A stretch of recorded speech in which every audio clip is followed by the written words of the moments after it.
श्री शिवाय नमस्तुभ्यम हर हर महादेव। देखिए दोस्तों, जैसा कि हम सभी जानते हैं कि कल दिनांक 28 नवंबर को मंगलवार के दिन मार्गशीर्ष मास के कृष्ण पक्ष की प्रतिपदा तिथि का दिन है और इस दिन आपको मात्र 7 लाल मसूर की दाल से बहुत ही चमत्कारी उपाय करना है। देखिए, मंगलवार का दिन जो है वह मंगल ग्रह को प्रसन्न करने के लिए होता है, मंगल ग्रह को मजबूत करने के लिए होता है। देखिए, यदि आपकी कुंडली में मंगल जो है वह अशुभ का है, यानी कि आप यदि भूमि संबंधित कार्य करते हैं तो उसमें आपको सफलता नहीं मिल पा रही है, या फिर आप ज़मीन खरीदने की सोच रहे हैं लेकिन खरीद नहीं पा रहे हैं, आप अपना स्वयं का घर बनाने की सोच रहे हैं लेकिन नहीं बना पा रहे हैं, या फिर आपके ऊपर कर्ज बहुत अधिक है, आपका विवाह समय पर नहीं हो पा रहा है, विवाह में किसी भी प्रकार की समस्या उत्पन्न हो जाती हैं, तो आपको ये चमत्कारी उपाय करना चाहिए। देखिए, पूज्य गुरुदेव की कथा को सुन करके और समझ करके ही आपको इस उपाय को बहुत ही विस्तार से समझाने का प्रयास करेंगे। लेकिन उससे पहले वीडियो को लाइक करें, चैनल को सब्सक्राइब करें और कमेंट में श्री शिवाय नमस्तुभ्यम या फिर ओम नमः शिवाय जरूर लिखें। देखिए, यदि आपने कोई भी लोन ले रखा है, कोई भी कर्ज ले रखा है और वह जो कर्ज है दिन पर दिन बढ़ते ही जा रहा है, समाप्त ही नहीं हो पा रहा है, तो कर्ज मुक्ति के लिए भी आप ये उपाय कर सकते हैं। देखिए, आपको लाल मसूर की दाल लेनी होगी इस उपाय के लिए। तो आप मात्र 7 लाल मसूर की दाल भी ले सकते हैं, 31 भी ले सकते हैं, 41 भी ले सकते हैं, साथ ही साथ 108 लाल मसूर की दाल भी ले सकते हैं। लेकिन कम से कम आपको 7 लाल मसूर की दाल तो लेनी है और मसूर की दाल जो है वह कहीं से भी खंडित नहीं होनी चाहिए।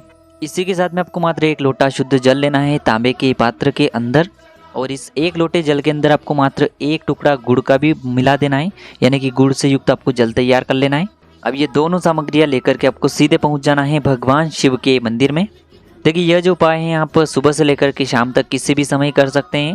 देखिए, सबसे पहले तो आपके पास जो लाल मसूर की दाल है उसे आपको थोड़ा सा गीला कर लेना है, क्योंकि सूखी चीज़ें हम कभी भी शिवलिंग पर अर्पित नहीं करते हैं। तो आपको लाल मसूर की दाल जो है उसे थोड़ा सा गीला कर लेना है। और अब जो आपके पास 1 लोटा जल है, सबसे पहले तो इसे भगवान शिव के शिवलिंग पर अर्पित कर देना है, श्री शिवाय नमस्तुभ्यम इस मंत्र का जाप करते हुए।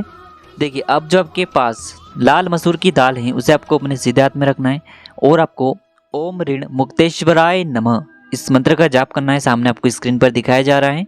देखिए, इस मंत्र का आपको कम से कम 11 बार जाप कर लेना है। इस मंत्र का जाप करने के बाद आपने जिस व्यक्ति से भी कर्ज ले रखा है, तो आपका भाव यही रहना चाहिए कि उस व्यक्ति का कर्ज मैं बहुत ही शीघ्रता से चुका दूं। ऐसे आपको भगवान शिव से कामना करनी है और मंगल ग्रह जो है वह मजबूत हो जाएं। देखिए, यदि आप ये उपाय विवाह के लिए कर रहे हैं तो आपको ओम अंग अंगारकाय नमः इस मंत्र का जाप करना है। इस मंत्र का भी आपको कम से कम 11 बार जाप करना है यदि विवाह के लिए कर रहे हैं तो। यदि विवाह संबंधित कोई भी परेशानी है, भूमि संबंधित कोई भी समस्याएं, शरीर में कोई भी रोग हैं जो रक्त से जुड़ा हुआ है, यदि शरीर में खून की कमी हो जाती है तो ये उपाय आपको करना है। तो आपको ओम अंग अंगारकाय नमः इस मंत्र का जाप करना है। इस प्रकार से मंत्रों का जाप करने के बाद अंत में ओम नमः शिवाय इस मंत्र का जाप करते हुए यह जो मसूर की दाल है इसे आपको भगवान शिव के शिवलिंग पर अर्पित कर देनी है।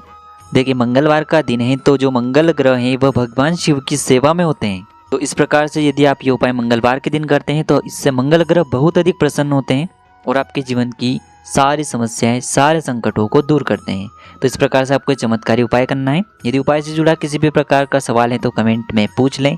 उपाय को करते समय आप किसी भी प्रकार की गलतियाँ न करें। श्री शिवाय नमस्तुभ्यम हर हर महादेव।